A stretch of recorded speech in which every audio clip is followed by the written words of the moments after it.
Virtual oath-taking ceremony.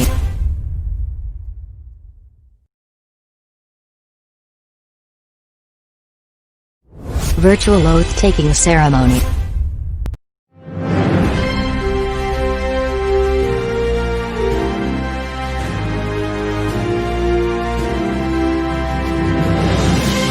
This is the virtual oath-taking ceremony for the newly hired teaching and virtual oath-taking ceremony.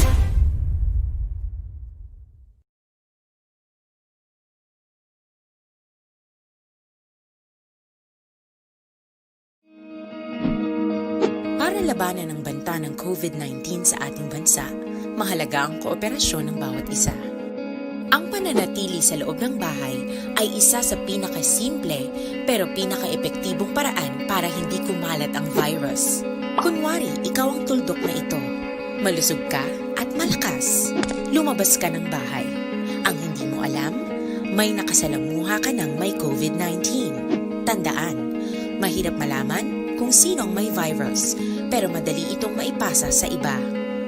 Pwedeng naipasa na pala niya ang virus sa iyo nung umubo siya, o bumahin. O baka naman ay nahawa na dahil humawa kayo sa parehong bagay na kontaminado. Ngayon ay mayroon ka na ring COVID-19. Isa ka ng carrier na makakahawa sa iba.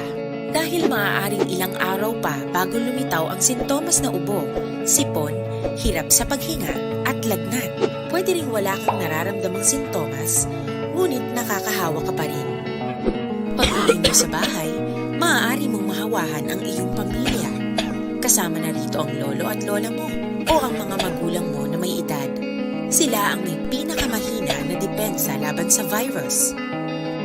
Ang mga may sakit sa puso, diabetes, high blood, at iba pang pre-existing conditions at mga buntis, mahina ang panlaban sa COVID-19. Kapag na-infect ang taong mahina ang immune system, posibleng magkaroon siya ng malalang karamdaman at kailanganing dalhin sa ospital. Sa patuloy na paglabas ng bahay at pagpunta sa pampublikong lugar, tinatayang maaari kang makahawa ng 3 pang tao at sila makakahawa ng mas marami pang iba. 20% ng mga nahawa ay maaaring maospital at dadami ng dadami ito habang mas kumakalat pa ang virus. Bukod sa dumaraming COVID-19 patients, marami pang ibang may sakit ang nasa mga pagamutan. Ang mga pasyenteng malubhang-malubha na ang karamdaman, hindi na maaasikaso. Wala ring lugar para sa mga pasyenteng may ibang karamdaman. Kaya nating iwasan ang patuloy na pagkalat ng COVID-19 kung iisipin natin ang kapakanan ng iba. Kailangan nating isipin at kumilos na parang bitbit na natin ang virus para hindi ito kumalat pa sa iba. Sundin ang social distancing. At hanggat maaari, manatili sa loob ng bahay. Kung talagang kinakailangang lumabas, panatilihin ang 1 metrong layo sa ibang tao. Maging malinis din sa katawan at sa kapaligiran. Parating maghugas ng kamay gamit ang sabon at tubig. At i-disinfect ang mga bagay na madalas hinahawakan. Ang mahalaga, mapabagal natin ang pagkalat ng COVID-19. Para mas kakaunti ang mga kailangang magpa-ospital at mabawasan ang mga Pilipinong magkakasakit. Magiging epektibo lamang ito kung mananatili tayo sa bahay. Sundin ang social distancing. Isang maliit na sakripisyo para sa buhay ng kapwa nating Pilipino. Tulong-tulong tayo. Let's beat COVID-19.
De Luna, Present! Herrera, Present! Valera. Present! Handa ba tayo sa school year 2020? Present! Ngayong taon, ang edukasyon tuloy pa rin. Sa tulong ng DepEd, mga guro at mga magulang, ang handang isip, handa bukas. Tuloy-tuloy ang pag-aaral. May mga lessons para sa iba't ibang antas. Sa government TV, maging sa radyo. Mahalagang ligtas ang ating mga estudyante at guro. Kaya kahit nasa bahay, tuloy ang edukasyon. Kung tulong-tulong, may paraan, may aralan. Handang isip, handa bukas. Bisitahin ang DepEd Philippines sa Facebook at ang deped.gov.ph.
Naranasan ko ng maiwan.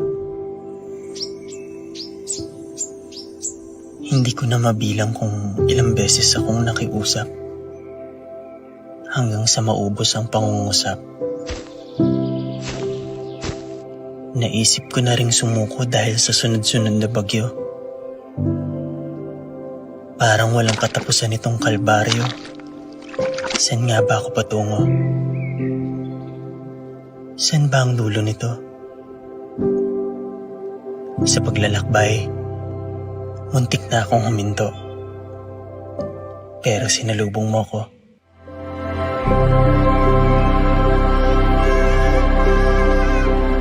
Bumungad sa akin yung mga mata mong gustong matuto. Ang mga kamay mong sabik sumulat. Ang mga labi mong nais bumigkas na mga salitang nakakapawi ng pagod. Tinatalo mo itong lungkot at takot. Binibigyan mo ng sagot ang mga katanungan sa aking puso. Masampat, abi-abi, mga anak. Masampat pala, liya-liya ka mo. Na sa dami ng alinlangan ko't tanong sa mundo, ito ang nag-iisang sigurado. Mahal ko ang pagtuturo. Ito ang nagbibigay buhay sa aking pagkatao. At ang mga pangarap nila, ang aking ligaya.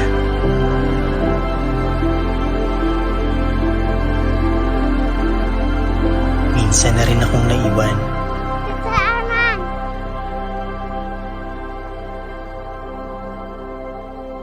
Kaya't sisikapin kong hindi mo ito maranasan.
Sa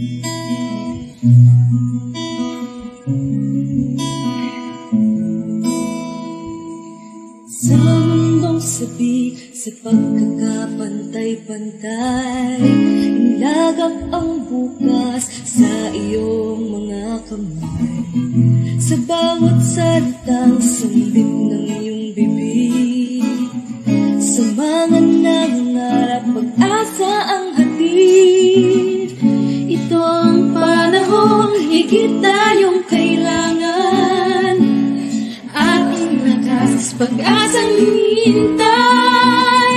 Halina't magpatuloy, tayo'y magkapit-bisig. Maraming naghihintay sa ating pagtindig. Ano man ang pagsubok, lahat kinakaya. Gurong Pilipino, mabuhay ka. Mabuhay ka.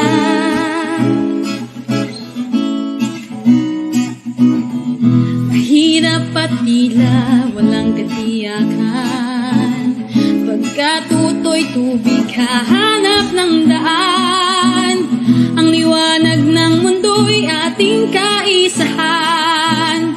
Ano man ang dahilan, pag gusto'y may paraan. Ito ang panahong higit tayong kailangan, ating lakas, pag-asang hinihintay. Halina't magpatuloy, tayo'y magkapit-bisig. Maraming naghihintay sa ating pagtindig. Ano man ang pagsubok, lahat kinakaya. Gurong Pilipino, mabuhay ka. Mabuhay ka.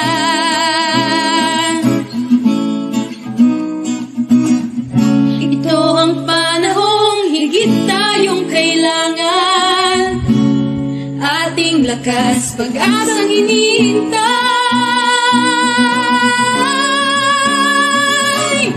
Halina't magpatuloy, tayo'y magkapit-bisig. Maraming naghihintay sa ating pagtindig. Ano man ang pagsubok, lahat kinakaya. Gurong Pilipino, mabuhay ka. Mabuhay ka.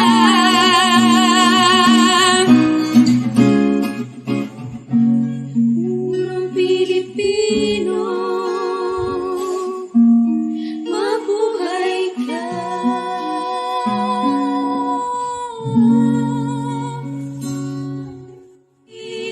Ano man ang pagsubok, lahat kinakaya. Gurong Pilipino, mabuhay ka. Mabuhay ka.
Naranasan ko ng maiwan. Hindi ko na mabilang kung ilang beses akong nakiusap hanggang sa maubos ang pangungusap. Naisip ko na ring sumuko dahil sa sunod-sunod na bagyo. Parang walang katapusan itong kalbaryo. Saan nga ba ako patungo? Saan ba ang dulo nito? Sa paglalakbay, muntik na akong huminto. Pero sinalubong mo ko.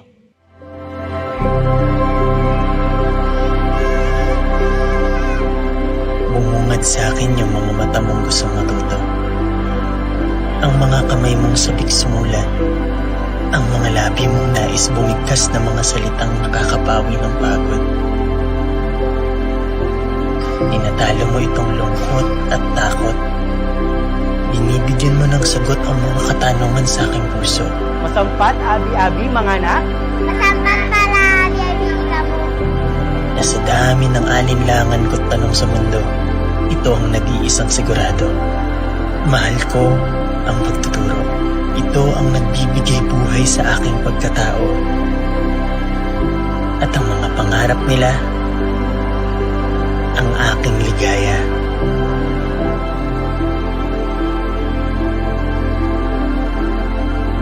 Minsan na rin akong naiwan. Kasalanan.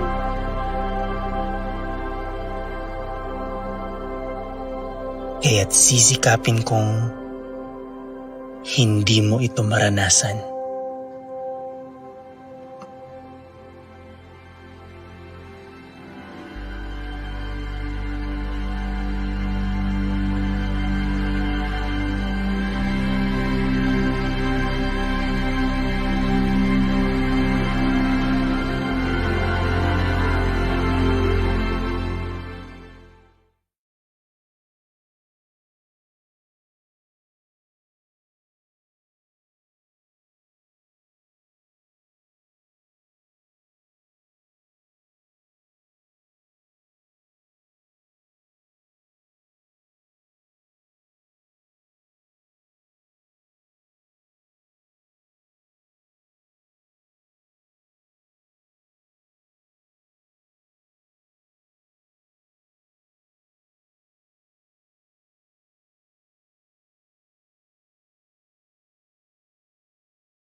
This is the virtual oath-taking ceremony for the newly hired teaching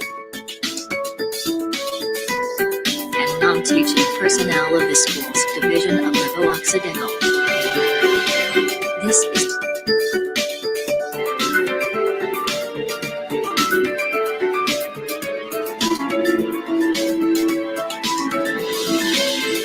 is the virtual oath-taking ceremony for the newly hired teaching and non-teaching personnel of the school's division of Davao Occidental. This is the virtual oath-taking ceremony for the newly hired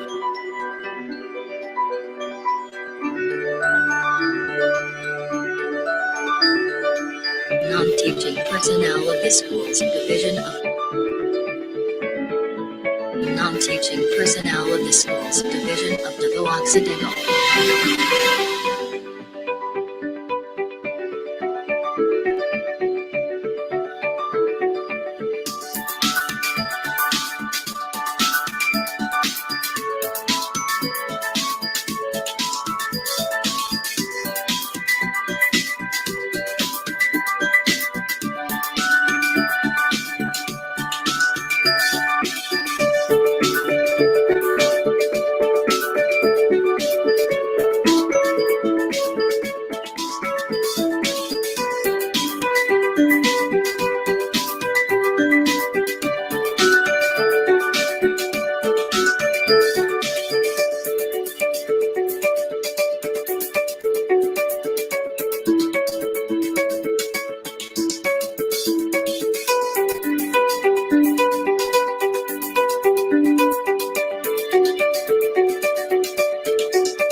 Youth today, like me, are vulnerable to different kinds of activity, such as cigarette smoking, which lead them to addiction of nicotine intake and later on will affect their health.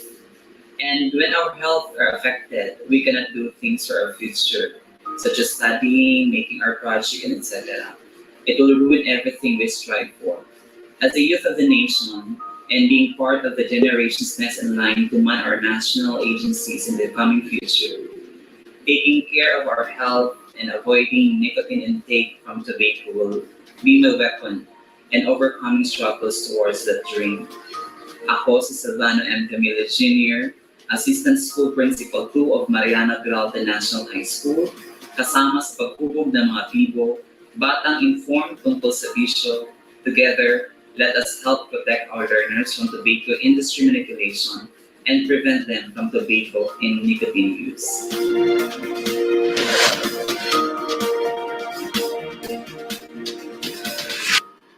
Health is wealth.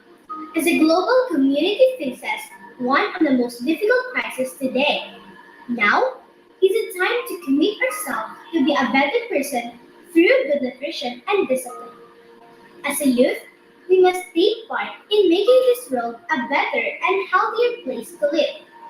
But we cannot attain all this if we allow ourselves to be influenced with different activities that will greatly affect our health, such as smoking that leads to addiction of nicotine intake. We, the youth of this generation, must stand firm to live a healthy lifestyle and turn down the use of smoking. Ako si Teresa Rientano, SPG Officer of Mariana Peralta Elementary School, kasama sa paghubog ng mga bibo, batang informed tungkol sa bisyo. Together, let us help protect our learners from tobacco industry manipulation and prevent them from tobacco and nicotine use.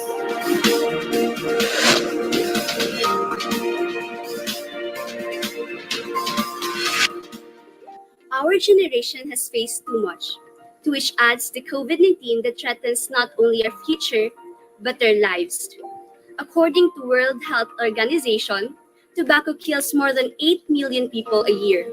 We cannot just let other harm hinder us from whoever we can be. Let us be a generation free from tobacco and secondhand smoke and death and disease that they cause. Ako si Jikaila Montalban, mag-aaral ng Lawa National High School, kasama sa paghubog ng mga bibo, batang informed tungkol sa bisyo, batang iwas bisyo. Together, let us help protect our learners from tobacco industry and manipulation and prevent them from tobacco and nicotine use. Bibo ako!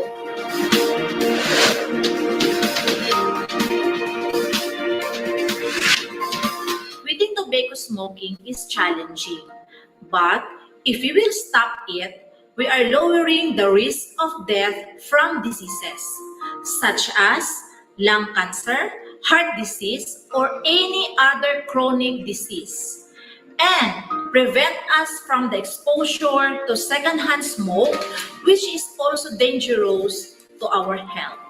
Ay ang Irene Caballero Mahinay, kasama sa paghubog ng mga bibo. Together, let us help protect our learners from tobacco industry manipulation and prevent them from tobacco and nicotine use.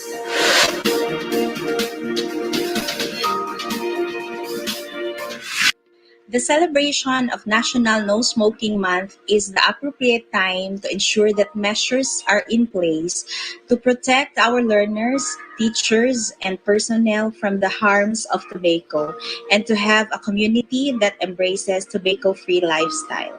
May the celebration remind us of the ill effects of smoking to our health and to those around us. Ako si Jinky Fierman, Assistant Schools Division Superintendent ng Davao Occidental, kasama sa paghubog ng mga bibo, batang informed tungkol sa bisyo, batang iwas bisyo. Together, let us help protect our learners from tobacco industry manipulation and prevent them from tobacco and nicotine use.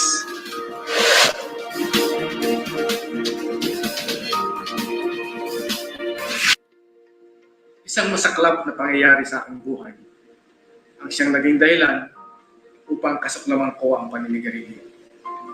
Ito ay ang maagang pagkamatay ng aking ama nang dahil sa hindi niya pagtigil sa bisyong paninigarilyo. Kaya ito'y naging advokasya ko na nasabihan ng aking mga kapwa-guro noong una at ang aking mga estudyante na iwasan ang bisyong ito dahil nga sa hindi magandang may dudulot nito sa katawan ng isang tao, sa ating kalusugan at sa ating kinabukasan. Ako, si SDS Lorenzo E. Mendoza, kasama sa paghubog ng mga bibok. Together, let us protect our children from tobacco industry manipulation and prevent them from tobacco and nicotine use.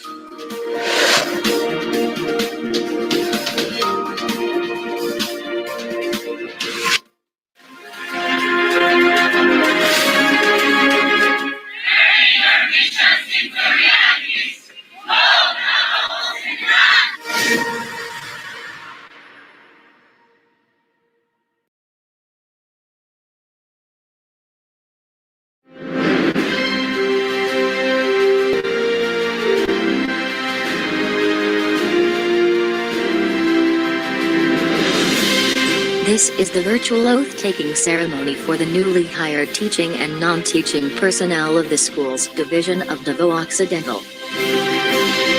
This is the virtual oath-taking ceremony for the newly hired teaching and non-teaching personnel of the school's division of Davao Occidental.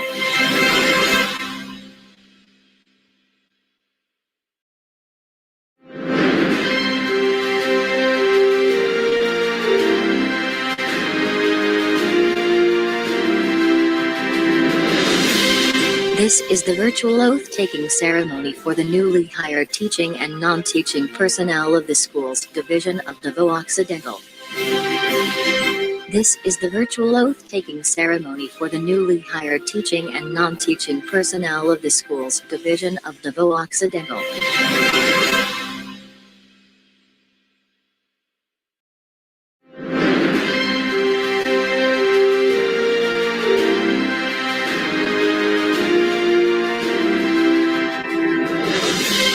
This is the virtual oath-taking ceremony for the newly hired teaching and non-teaching personnel of the school's division of Davao Occidental.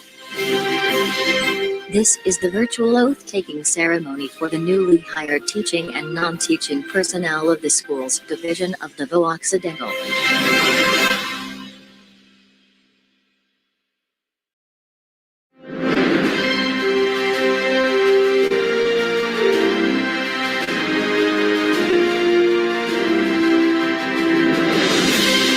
This is the virtual oath-taking ceremony for the newly hired teaching and non-teaching personnel of the school's division of Davao Occidental.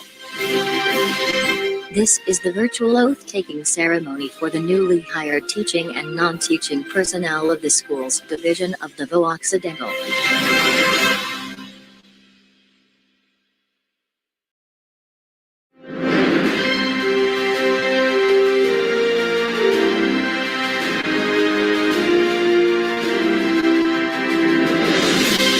This is the virtual oath-taking ceremony for the newly hired teaching and non-teaching personnel of the school's division of Davao Occidental.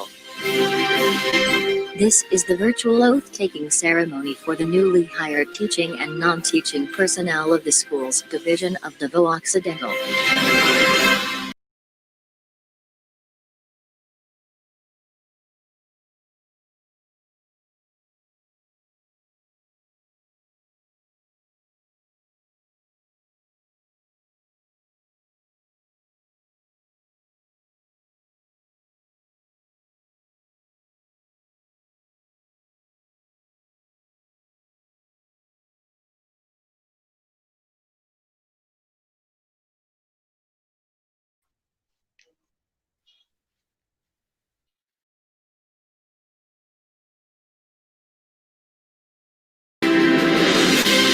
This is the virtual oath-taking ceremony for the newly hired teaching and non-teaching personnel of the school's division of Davao Occidental. This is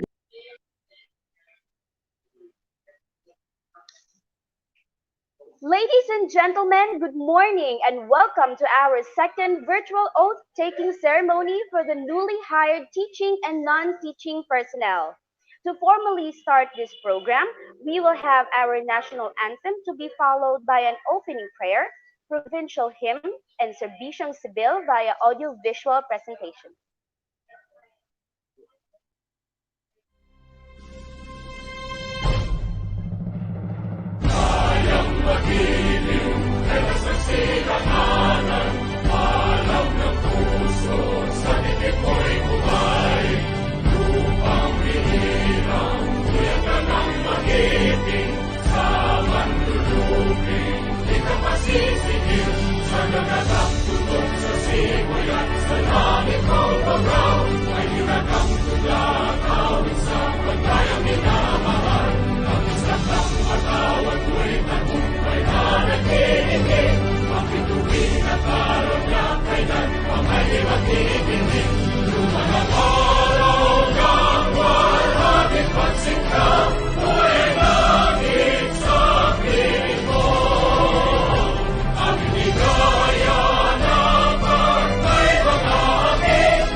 Manalangin tayo. Panginoon, salamat sa panibagong araw. Panibagong araw ng pagsisimula, pagtutulungan, at pagmamahal. Gabayan mo po kami upang magampanan ang aming mga alikain. Ilayo mo po kami sa sakit at kapahamakan at bigyan mo po ng lakas ang bawat isa sa amin upang magpatuloy, lalong-lalo na ang mga mag-aaral, guro at mga magulang. Huwag mo pong hayaan na mapagod kami sa pagbabayanihan patungo sa ligtas at abot kamay na edukasyon para sa lahat. Patuloy mo po sana kami bigyan ng inspirasyon at lakas sa bawat bagay na aming gagawin. Ang lahat ng ito ay inaalay namin na taos-puso sa iyo. Amen.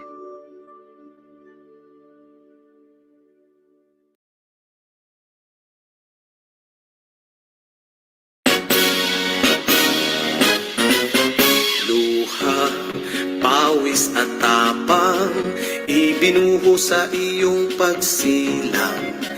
Pagsulong sa iyong kaunlaran, ang nasa puso namin magpakailanman. Handa kaming mag-alay ng buong katapatan, damdamin at kaisipan para sa iyong tagumpay. O lalawigang sinasamba, lupain ang antigong mamamayan, na ay malawak tungo sa karagatan. Timog kanluran dito matatagpuan, sulong Davao, Occidental. Hiyas ka noon pa man, at hanggang magpakailanman, ikaw ay aming minamahal. Masipag, galing at talino, mga ninuno ng bayang ito. Walang pagod sa pagtataguyod, makamtang bayan ang inaasam mo. Dama ang kinabukasan, sumasayaw dahon sa kagubatan. Malamig at sariwang hangin sa dalampasigan ng karagatan. O lalawigang sinasamba, lupain ang antigong mamamayan, na ay malawak tungo sa karagatan. Timog kanluran dito matatagpuan, sulong Davao Occidental. Hiyas ka noon pa man, at hanggang magpakailanman, ikaw ay aming minamahal. O lalawigang sinasamba, lupain ang antikong mamamayan, na ay malawak tungo sa karagatan. Di mo kanluran dito matatagpuan, sulong Davao Occidental. Hiyas ka noon pa man, at hanggang magpakailanman, ikaw ay aming minamahal. At hanggang magpakailanman, ikaw ay aming minamahal. At hanggang magpakailanman, ikaw ay aming minamahal.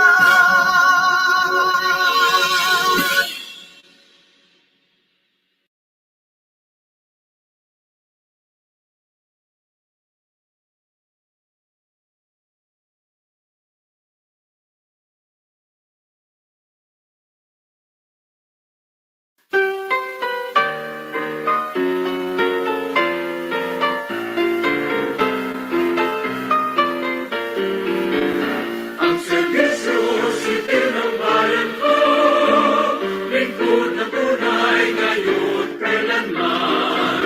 Laging tumutulong, laging nagpapayo, at sa kawali ay siyang patnubay. Ang serbisyo sibil ay tanghali, ito ay ating dakilain. Maging tapat na sa ating tungkulin, pag-iturang lagi bayang giliw. Ang serbisyo sibil ay lingkod na tangi, tayo natin ito'y ating ipagpunyi. Mabuhay! Ang serbisyo sibil ng bayan ko, lingkod na tunay ngayon kailanman. Laging tumutulong, laging nagpapayo, at sa gawain ay siyang patnubay. Ang serbisyo sibil ay tanghali, ito ay ating dakilain. Maging tapat na sa ating tungkulin, maglingkod ang laging bayang giliw.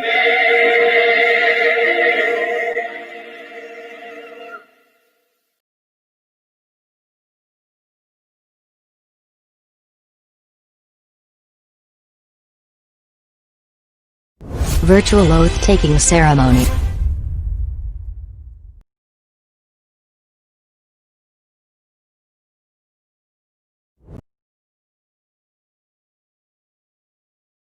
Virtual oath-taking ceremony.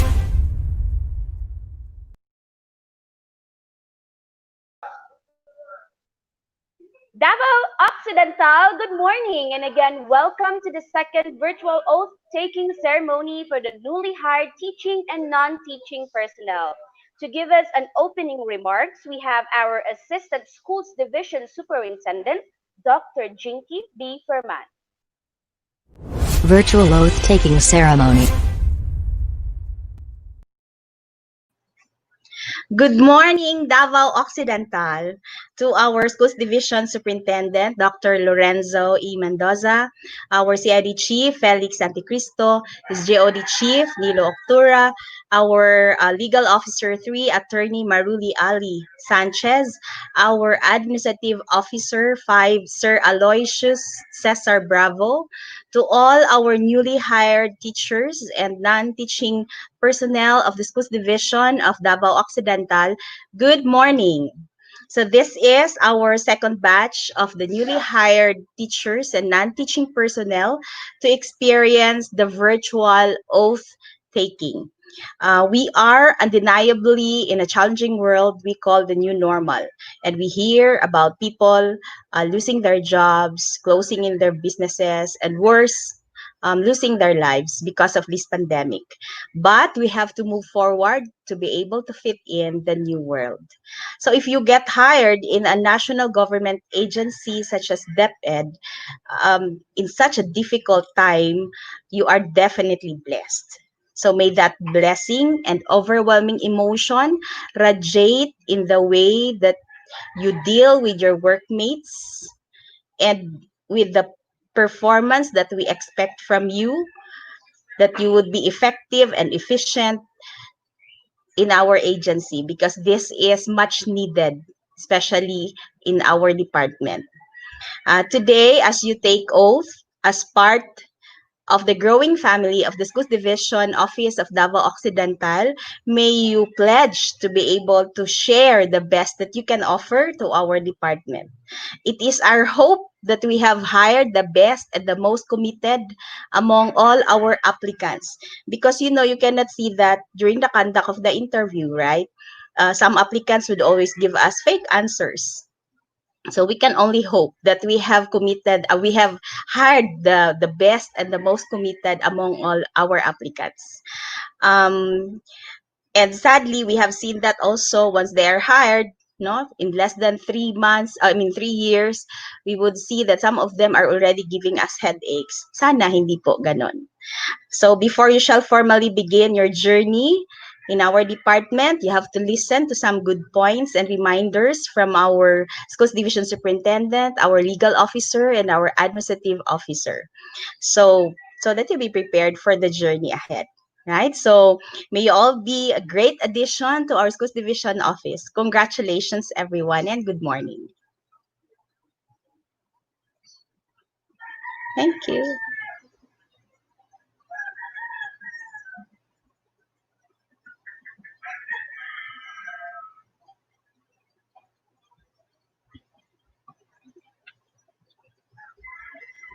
Virtual oath-taking ceremony.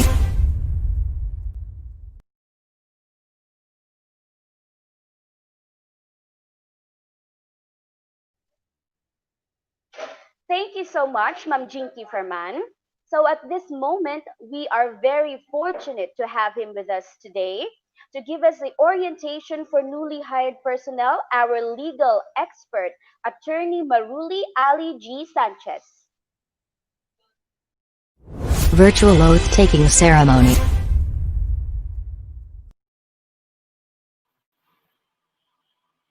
Yes, good morning. Good morning, Davao Occidental. To my colleagues in the Department of Education, Division of Davao Occidental, sa lahat ng ating mga kalingkod bayan, Sir SDS Mendoza, Ma'am Jinky Ferman, Sir Aloy, to everyone. Especially to our incoming teaching and non-teaching personnel of the Division of Davao Occidental. My task today is to give you a preview of what you should do or not to do upon entering the sacrosanct or sacred duty of being a government servant.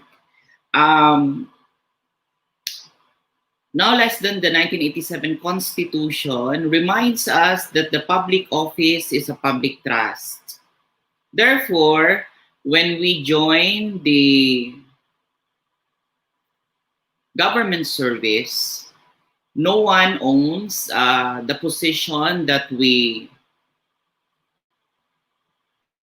are entering.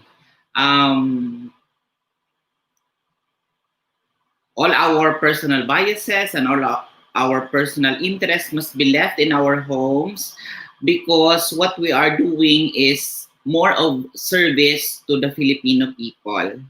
And so, concomitant with the public office, a public trust, for the time being, we are tasked and we are given the privilege to serve the public. And with that duty and responsibility, we are burdened with a higher task to do more than joining in a private enterprise. In fact, when we enter government service, the burden is higher compared to joining the private enterprise. For an example, if we violated a certain act, in the private enterprise, we'll be facing possibly criminal or civil liability. However, in the public service, we will be facing for that singular act possible three cases, namely the criminal cases, civil cases, and administrative cases.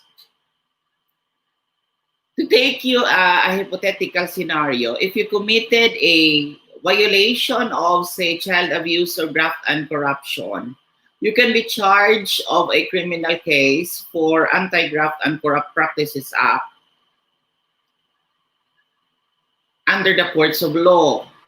And concomitant with that, because there is a damage to the government, you will be facing also a civil case. Aside from that criminal and civil cases, on top of that two cases, you will be facing administrative cases. And so what I'm trying to say is that the standard in government service is very much higher because we're not dealing here with private positions. We are dealing with government positions serving the public and public interest. And with that in mind, when you enter and take your oath this morning, by no less than our schools division superintendent, Sir Mendoza, bear in mind that we should always be living with that standard of professionalism. Meaning, even if we have problems in our homes, we need to be professional in dealing and teaching with our students, in dealing with the parents of our students, and in dealing with our colleagues. We need to have an integrity, meaning even if no one is looking at us, we need to bear in mind that we have the moral obligation to do what is right, because that is the right thing to do for the sake of humanity, for the sake of God, and for the sake of country. And of course, being the teacher and worker in the Department of Education, we should be efficient in delivering public service towards our children and clientele. And when you enter in the Department of Education, bear in mind that there are many aspects that you need to keep in mind. You need to think of the welfare of the students that you are teaching, the parents of the students that you will be dealing, the colleague in the teaching force that you'll be dealing, your co-teacher. And so, you need to remember the principles laid down in the 1987 Constitution. Bear in mind the prohibitions expressly enunciated in the Code of Conduct of Ethical Standards for public officials and employees. We should also be mindful of our acts towards our colleagues, because in order to avoid being charged of sexual harassment, making the lives, a working environment, hostile and adversarial, not good with our colleagues. The most important policy that you should remember, especially the workers in the Department of Education, is that do not touch our children. Our children are our future, the future of our country. You need to view them as sacrosanct and sacred. Do not touch them maliciously, because the Department of Education will not hesitate to file charges against those who will violate that sacred duty. And also, more often than not, we will be dealing with financial aspects in administering our different schools in Davao Occidental. And so you should keep in mind that when a money is temporarily at your charge, you should be transparent on how you utilize it, how you use it, and use it according to the appropriation laid out by law. Otherwise, you could be charged of a graft and corruption.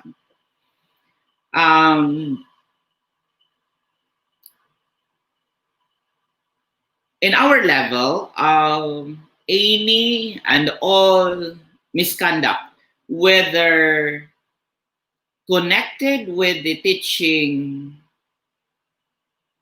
position or in your private lives, we can inquire into, so long as it can be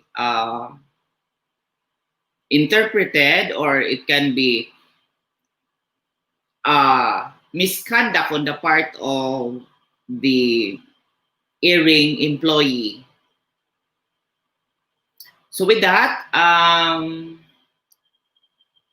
with all those regulations at hand, rest assured that upon entering the government service, it is a privilege and a lifelong experience. It is a fruitful and a very productive one. So make use of it, because not everyone is given the chance to serve the public.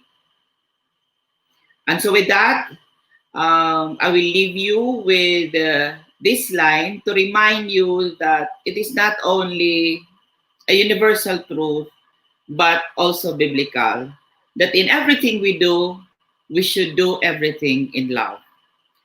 Thank you and welcome to the Department of Education, Davao Occidental Division.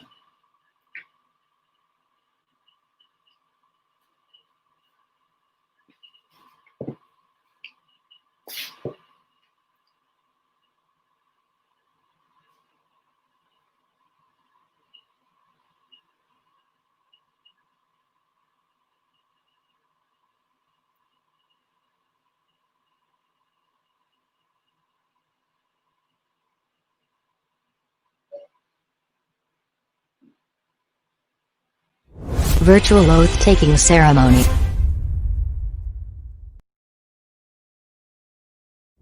Virtual oath-taking ceremony.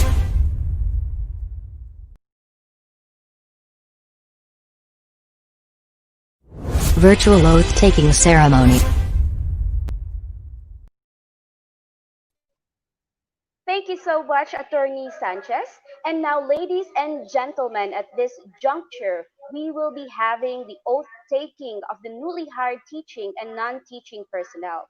To administer the oath and to give us an inspirational message, we have the father of division of Davao Occidental, our ever supportive Superintendent, Dr. Lorenzo E. Mendoza.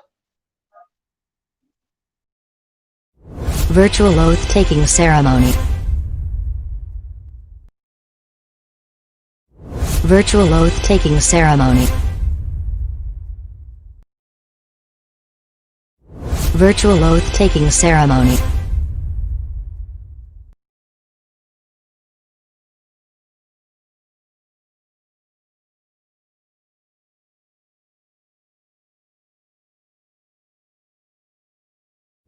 Virtual oath-taking ceremony.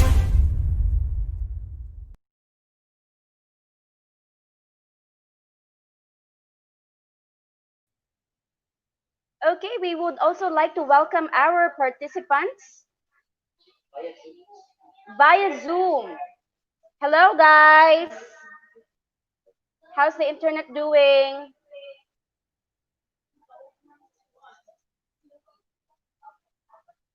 Please turn on your camera.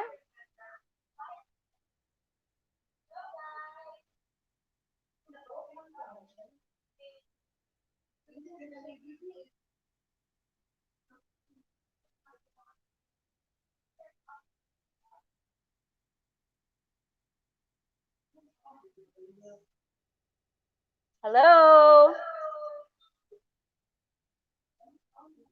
Okay, we would also like to thank the person behind this successful event, our technical working group, Molly Gamba, our director, also Benjan Basilisco, and also our administrative officer for Elaine Donasco. Thank you so much for this event.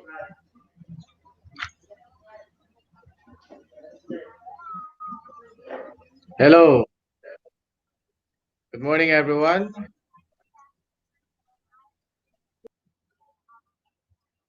Good morning. Okay.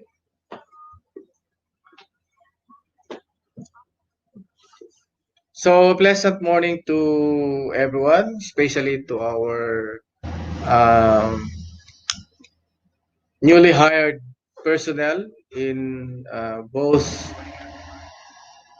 our teaching and non-teaching personnel who are about to take oath this morning. My courtesy to our Assistant Schools Division Superintendent, Dr. Jinky Ferman, to our um, Division Lawyer, Attorney Ali Sanchez, to our two chiefs, no, the chief of the CID, Dr. Felix Anticristo, and for SGOD, Mr. Nilo Octura, to our Administrative Officer 5, Mr. Aloysius Bravo, and to our AO4, HR, Ayin Donasco, to all the members of the technical working group, and of course to our host for today, Ms. Claudine Barreto Manalo. It is very fortunate. You are very fortunate today. The fact that you are going to experience being part of the government or being part of the Department of Education. Many are called, but few are chosen, and you are one of those who are the chosen ones. It is not easy to be part of the bureaucracy, to be part of the system. The fact that you will undergo so many selection processes, so many documents to submit, and there are a lot of applicants, but only few items that we have. And so being part of this oath taking ceremony is really a big success for everyone. As I've said, the fact that not all are given the chance to work in the government, especially now that we are in pandemic, there are a lot of private individuals or who are working in private organizations, institutions, and small businesses who lost their job. And while they are losing their jobs, here in the government, we keep on adding members of the people that will beef up the different sections who will help us in serving the public. So, as I've said, it is difficult to be part of the government because you are going to undergo several and numerous processes. So, take care of this job. As what our attorney said, you keep your focus to your work, you keep integrity as the highest virtue that you should possess. Meaning, according to our lawyer, even if no one is looking at us, we keep on doing the things that we should do. We need to do all things right and do the right things. And also from our assistant superintendent, she said that it is unity. It is by working and doing our work as one that we will be able to reach our destination. The fact that in this time of crisis, we are in this particular VUCA world. VUCA means volatile, uncertain, complex, and ambiguous. Sa mubong pagkasulti, mao ni ginatawag nga lisod kay nga panginabuhi. Tungod kay we do not know how and when this crisis, this health crisis end. What is certain is that we have our God who will always look at us and always guide us on what particular path that we are going to follow. So, despite of all these things, we need to stay positive, not for COVID, but positive against COVID. Positive because we want to endure all the challenges. We want to endure all the negative things that are happening in our midst.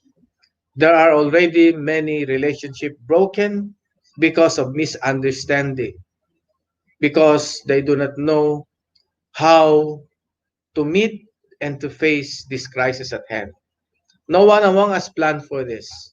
This is not part of the comprehensive or the strategic plans that we have done the previous years. This is the worst thing that happened, not only in our place, not only even in the Philippines, but throughout the world. So you cannot tell that somebody or the leaders are not doing their thing. They are not doing the right thing. Because who in his right mind will be able to easily sustain and to easily find ways in order to help us in curtailing, stopping, or even diminishing the effects of this disease. We have done a lot of um, lockdowns, a lot of community quarantine, but until now, we have seen cases growing up. But there is hope because according to UP Octa, one of those strategies and doing analysis on this disease, that we are nearing the end of this crisis. That within before the end of the year, we'll be able to flatten the curve, and we will be able to keep, to make, and to have all the strategies that we have planned, or the strategies that have been planned by our leaders in the country, to really work for the benefit of everyone, and that this disease will really be managed only if we will be joining our forces with our government leaders in combating all of these challenges. It is not only the disease, but the jobs that were lost, the lives that were lost, the opportunities that were lost, the relationships that were lost, and the negativities that abound in all corners.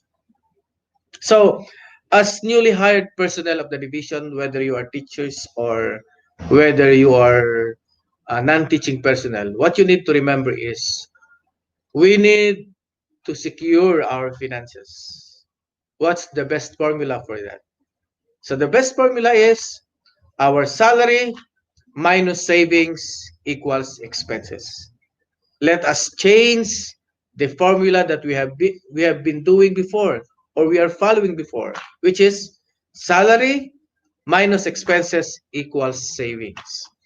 So if we can save at least 500 to 1,000 every month, multiply it by 12, so you will be saving, for example, 1,000 every month. You will be saving 12,000 a year. And after 10 years, you already have 120,000 a year. 120,000. And that is only if you're going to save 1,000. How much more if you're going to save half of your salary? So that's the first thing that you need to remember. Do not think kung makasweldo ka na, palit ka rin, bisag usay mong palito. Think of first saving your hard-earned income. Because it's really very difficult this time, no, to keep on spending and not saving. We do not know when will this end, but at least we will be able to save more. And then we need to take care of ourselves in all aspects: physical, mental, spiritual, social, and all the other aspects of our lives. Physical, we need to keep on exercising every day, if not 3 times a week, for 30 minutes or 15 to 30 minutes, just walking. You can just do walking even in front of your television, just playing a 15-minute walking exercise in front of your television, and you have already 15 minutes of exercise every day.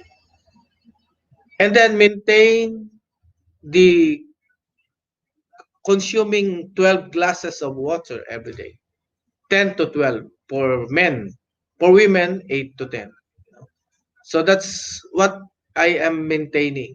I keep on drinking 10 to 12 glasses of water every day. When I wake up in the morning, I have to drink, even without food in my stomach. After waking up, I am drinking 2 glasses of water. Yung maligamgam na tubig, hindi yung malamig, hindi yung masyadong mainit. Yung maligamgam, yung kaya mo lang inumin. And that is 2 glasses after you wake up. That will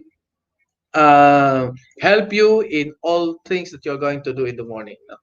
Madali kang mong magagawa yung mga bagay na maaari mong gawin sa umaga kapag meron kang 2 basong tubig. At it will flush all the toxins that you have in your body while you were asleep. So yan yung magagamit ng 2 glasses of water in the morning. And then every hour, kada isa ka oras, isa ka baso, until such time that by 9 o'clock, kung 11 ka nagkatulog or 10, depende, basta 1 hour before sleeping, you need to drink 1 glass of water.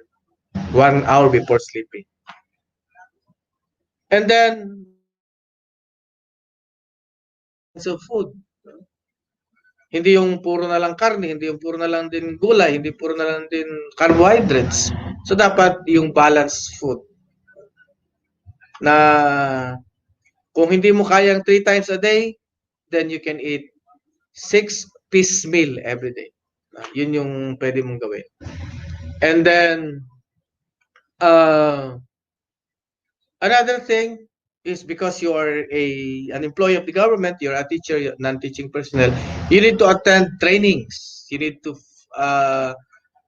invest in attending trainings and seminars and workshops so that your skills will be practiced, will improve even more, so that learn new skills, so that you'll be an asset of your organization, of your section, and you will be asked to stay long. You will not be asked to unta muhawa na lang ning tawhanan ni or kaning nga employee ni kay wa man ni pulos, wa man ni gamit ni ning opisina. But if your boss will always give you work, will always give you yung pinaka bulk ng work na hindi magagawa ng iba, then you are fortunate because ikaw ang naisipan ng boss mo na susunod sa kanya when he will go up. So kung ma-promote na siya, ikaw kanya isusunod. Diba? Mas maganda yun. Kaysa yung sasabihan ka ng boss mo, kano sa ka magbag-uday, kano sa ka magbag-udong. Diba? Mas maayo ng ima-praise ka. Mas maayo ng you are working even beyond what is being asked from you. dili nang suguon ka pa sa imong pagtrabaho. Meaning na kay kaugalingon nga pamaagi o saon pagpamaayo sa imong pagpanaraba. Then, aside from attending training, you keep on schooling, no? So, ang kuha lang yun, pinaka-requirement sa teacher is to finish your MA. At least to finish your MA because when you finish your MA, bisan pag superintendent and director, pwede ka na mag-apply kung you are qualified, no? With your experience, no? Kinahanglan mahuman yung MA kay kung naay mga promotion dali lang kayo because you know kung MA ka dako kay sag points, kung doctor mas dako, no? Ang doctor 20, ang MA 15, regana 25 yata ang doctor 15 ang MA. So meaning kung magparang ka dako siya nga chance nga mabutang ka. Halimbawa 5 lang ang sa tagana, isa lang ang kwaon niya, 5 mo. Ikaunom ka, so wala na ka, no? 5 raman ang pumilian. So, mao na siya ang nindot if you finish your studies because that will add to your points. Not necessarily nga tungod anang taas kag points ikaw ginang pa, but then it's an advantage for you. And then, sa promotion, kung kuan ka non-teaching you finish MPA or MBA, no, Master in Public Ad, Master in Business Ad. And then kung teacher ka, syempre MA. And then, find a way nga ang MA nga mong makuha is related to the subject that you are teaching. So MA in Filipino, MA in Science, MA in English, and then if you want to become principal, head teacher in the future, so MA in Educational Administration. So nga na. If you want to become senior high school teacher, so you need to finish an MA that is related to the subject that you're teaching. So, yun nga, MA in English. Kasi kapag MA in Administration, mag-apply ka senior high school, dili pwede, no? Kay dili siya ma-carry, no? Kung particular subject ka nag-apply. Because, you know, kung sa senior high school, dapat good ka ng kung asa ka nabilong na subject area. So, there is already a promotion being cooked in the central office, no, promotion requirement or scheme that we only have three requirements needed. What are these 3 requirements? One is educational qualification. Second is your experience. And the third is your performance. No? So, whether you're VS or outstanding. So, kung makayag VS, VS. Kung makayag outstanding, why not? No? Diba? Kisay mo pugong sa atong nga mag-outstanding ka. So, that's it. No? Tulo lang na siya ka requirements. And then, for our teaching personnel, you only need to have 3 years of teaching, no? Para ripe ka na for promotion to teacher 2 or teacher 3. Dili na ka magulat nga 20 years ka pa mag tudlo aron ka ma-promote og teacher 2. Dapat sa kuan ka pa, bata ka pa, kinahanglan ma-promote na kalayo, no? But then you will be promoted because of your hard work, because of your educational qualification, because of your dedication and commitment to your work, because you are an asset of your school. Ganon din sa non-teaching, kung asset ka sa imuhang section, asset ka sa imuhang division, then you'll also be ripe for promotion. So, to everyone, I would like to say na even how far you reach, how much money you earn, but you need to always keep yourself on the ground, your feet on the ground. You need to always put God first. Hindi yung marami kang pera, marami kang makapangyarihan ka, but wala kang Diyos. Because I believe in Mark 8:36, which says, "What profit a man if he shall gain the whole world, but lose his own soul?" And if you're assigned in a particular section, particular school, whatever is your position, you need to think that when leaving that school, for other school kasi pwede kang matransfer. Kung sa district, for example, pwede kang pumunta ng division. Kung galing ka sa division, pwede kang pumunta ng district. So what you need to think is, you need to make that place a little better than when you found it. So meaning, kung unsa imong naabtan, kinahanglan imuhang paninduton pa gyud. Magbilin ka og what we call legacy in order that you will be remembered as the teacher, the accountant, or the personnel who did something for the betterment of not only of the division people, not only of the school, but the division as a whole. So mana siya na we only pass this world but once. Mga ginatawag nga, any good thing that therefore that you can do for the rest of your brothers and sisters, do it now because you will not pass this way again. Thank you very much. And I would like to invite everyone to please hold on your oath-taking document and to please raise your right hand and follow after me. So I would like to ask everyone to please show your face. No? Pakita niyong dagway sa inyong camera so that we will see sino yung ating mga nandyan na mga magte-take ng kanilang oath. So take it away.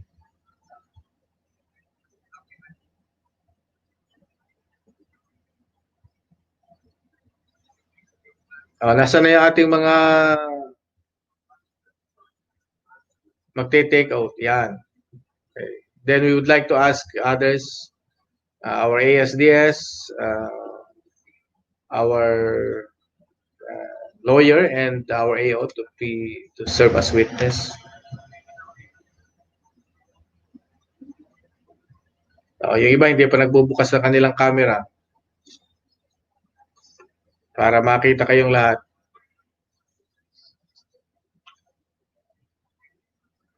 Can you hear me?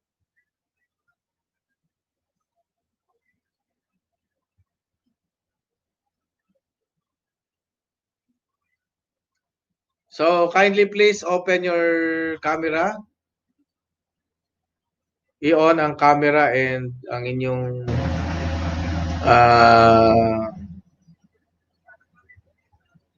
video and audio.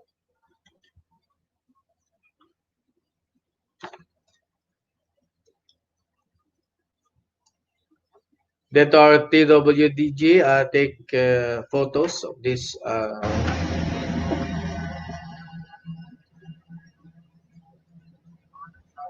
proceedings. Bakit maraming wala pang camera? Nahihiya kayo? Dapat maging proud kayo to be part of the government service. Kuwan lang, 1, 2, 3, 4, 5. 5 lang ang naay, kuwan. How about the others?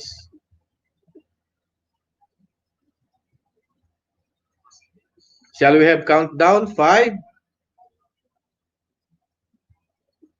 4, 3, 2, nga nung limaray na ay ko, delay ko ang inyong signal.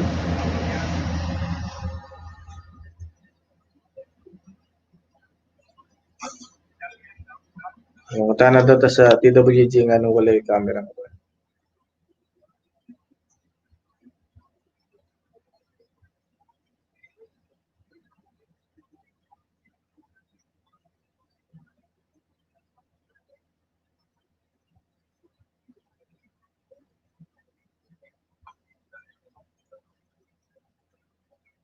Okay, yun na yung signal. So, kindly raise your right hand and repeat after me. May I see the raising of hands? Yung mga may camera, kindly raise your right hand. Iba, nakatingin lang. Okay, raise your right hand. Hello?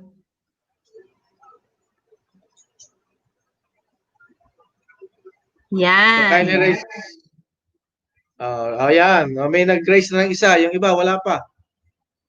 Nakatingin lang. Okay, raise your right hand.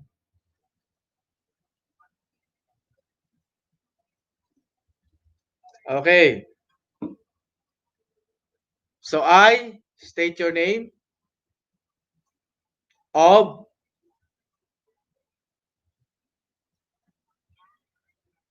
having been appointed to the position of hereby solemnly swear that I will faithfully discharge to the best of my ability the duties of my present position and of all others that I may hereafter hold under the Republic of the Philippines. That I will bear true faith and allegiance to the same. That I will obey the laws, legal orders, and decrees promulgated by the duly constituted authorities of the Republic of the Philippines. And that I impose this obligation upon myself voluntarily, without mental reservation or purpose of evasion. So help me God. Congratulations, everyone.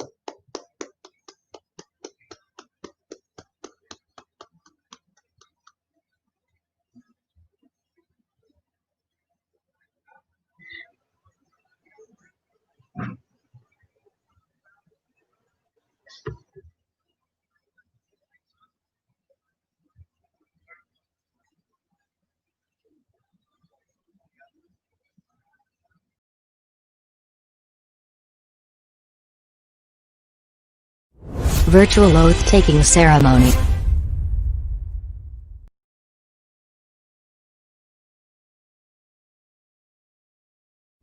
Virtual oath-taking ceremony.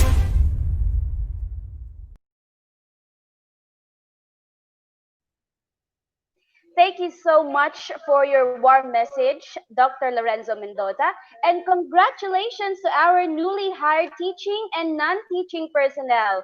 Welcome to the growing family of DepEd Davao Occidental.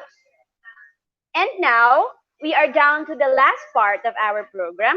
To give us a closing message, we have our Dynamic Administrative Officer 5 for Administrative Services, Mr. Aloysius Cesar C. Bravo. Virtual oath-taking ceremony.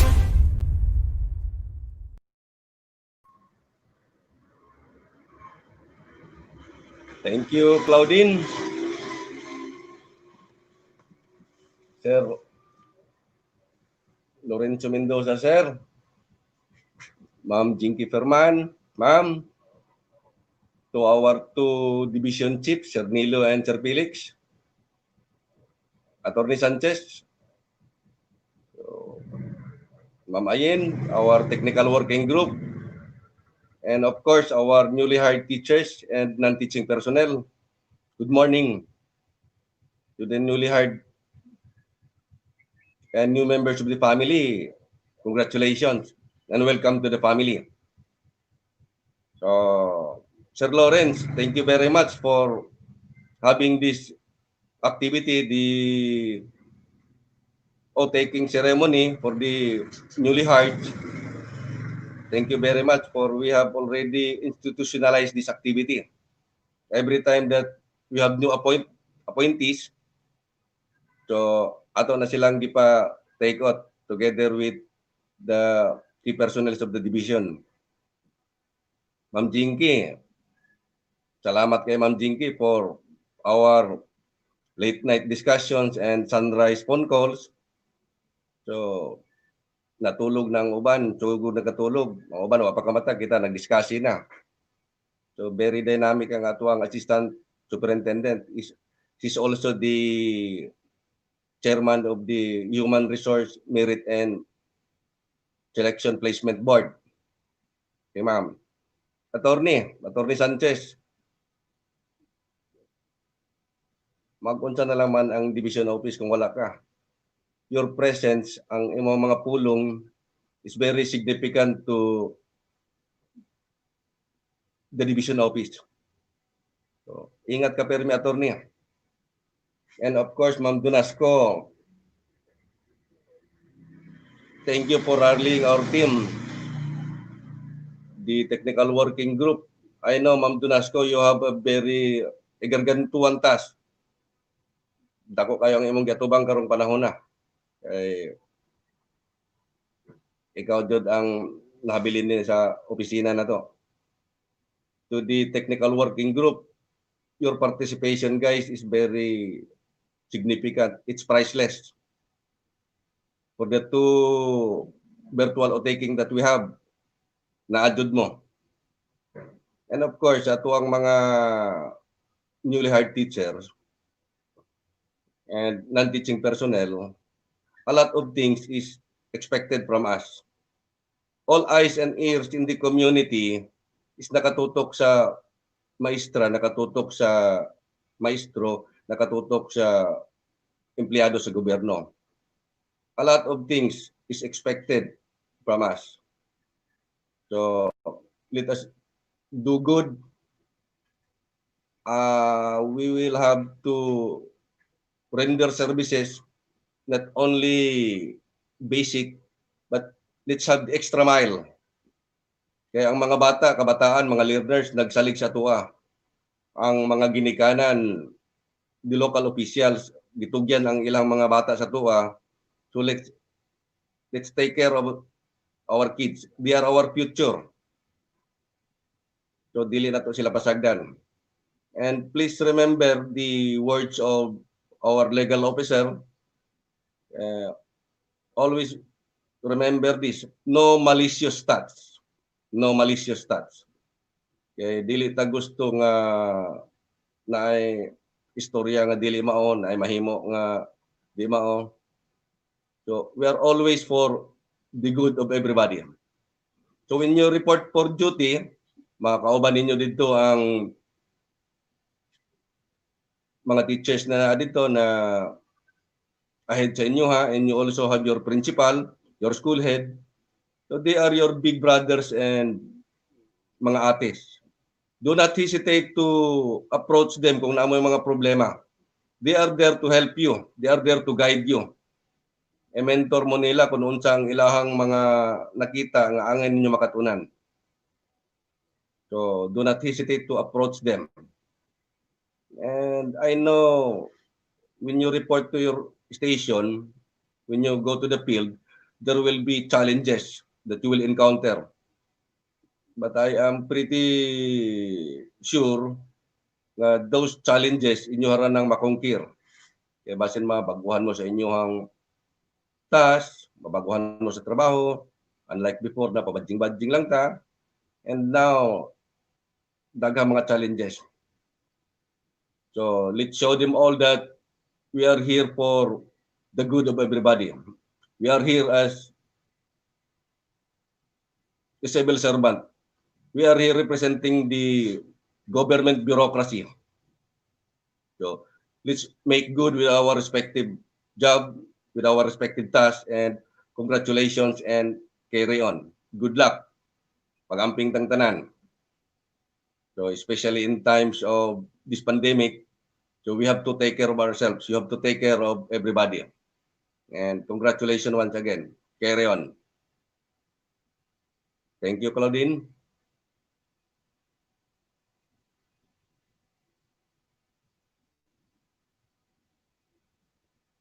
So that's all.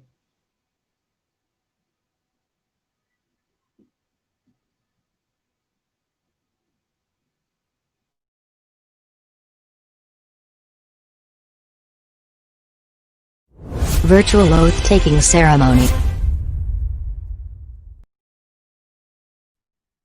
Thank you for your closing message, Sir Aloy.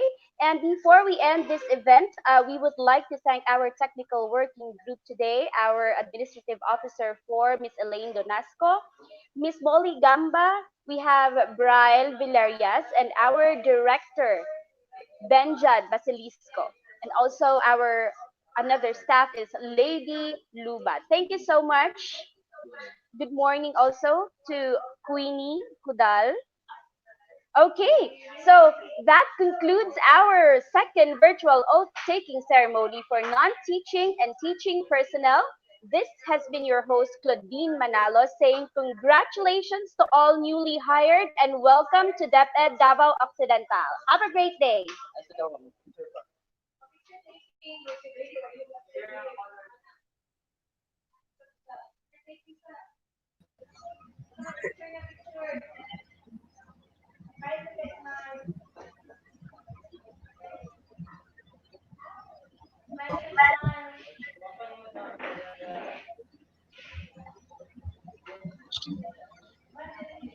Hindi, Queen.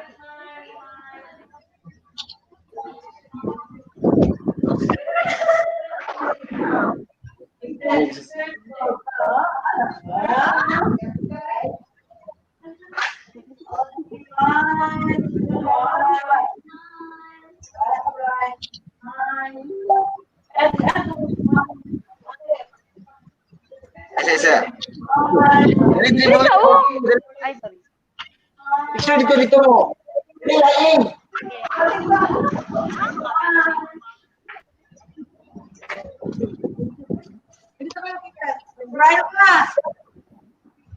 One, two.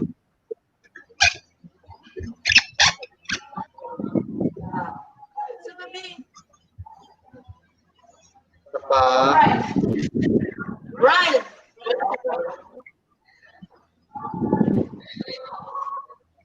Ah, di ba? Ay, saan ka itong really hard? Really hard. Nachi, Ana. Smile very hard. Really hard, smile lang. Oo, sila ha. Ano?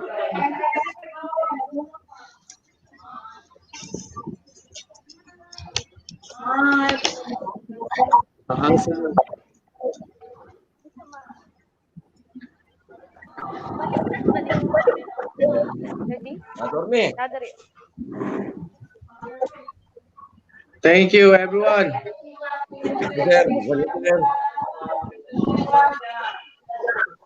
Okay, thank you. Thank you. Thank you and congratulations. Thank you, team. Till next. Goodbye. Okay. Yes, sir. Thank you, sir. Yesterday. Bye, attorney. Yes. Virtual oath-taking ceremony. Virtual oath-taking ceremony.